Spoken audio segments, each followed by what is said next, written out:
Hello. How is it possible for a Muslim scholar like Fethullah Gülen, who claims to stay away from politics, can be at the heart of political debate in Turkey? First of all, anyone who cares about social issues will inevitably have political opinions and even implications on social life. However, having political opinion or influence doesn't necessarily mean being political. But I'll look into Fethullah Gülen's life in terms of his political influence. But to make it easy, I will divide it into four parts. One, the beginning, the social movement, the influential period, and the exaggerated period. The first part, the beginning part. In 1970s, when Gülen was an imam for the Turkish Religious Directorate, he had a local audience in Izmir, but he was not a significant personality. He used to dedicate his time towards educational activities, giving speeches in coffee houses as well as mosques and other places. And he was also supporting poor students who had migrated from rural areas and were struggling to adapt to urban life in Izmir. By the end of 1970s, he was advocating affordable dormitories for these students. He refused offers to go in politics because he wanted to dedicate himself to education.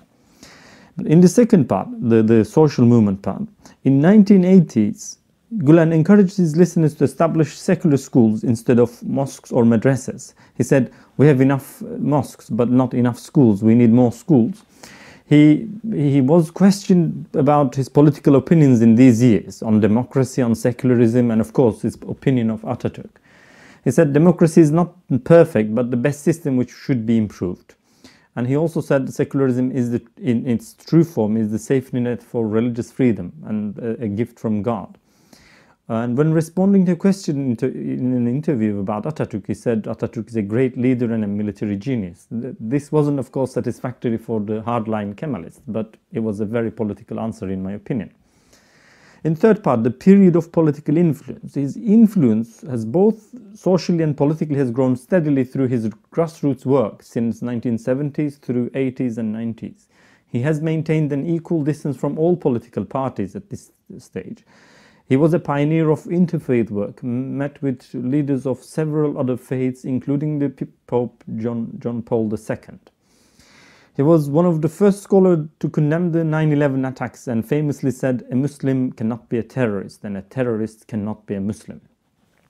He was listed as one of the most influential Muslim leaders. They even defined him by saying Gülen's popularity and authority in Turkey has been the driving force of the movement that is widely thought to have brought about the social and eventually political changes, of which politician Recep Tayyip Erdogan has been the ultimate heir.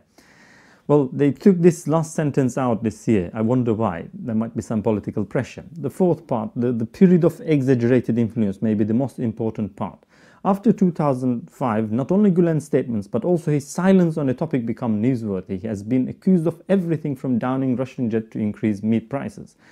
Mehmet Ali Biran said in his article, the Gülen movement is made to appear behind everything. The Ergenekon and the sledgehammer trials, the documents leaked from the Turkish armed forces. And he explained this. Then he goes on and explains how Gülen's influence is exaggerated, then concludes it's like this: one day the tide will change and Gülenists will be hunted down.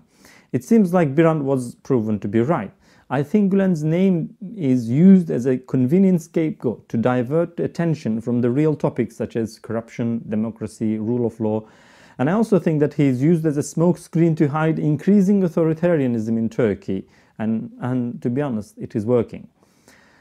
That is why I think he's in the middle of the political debate in Turkey all the time. Thank you very much for listening. Please subscribe if you want to see more of my videos.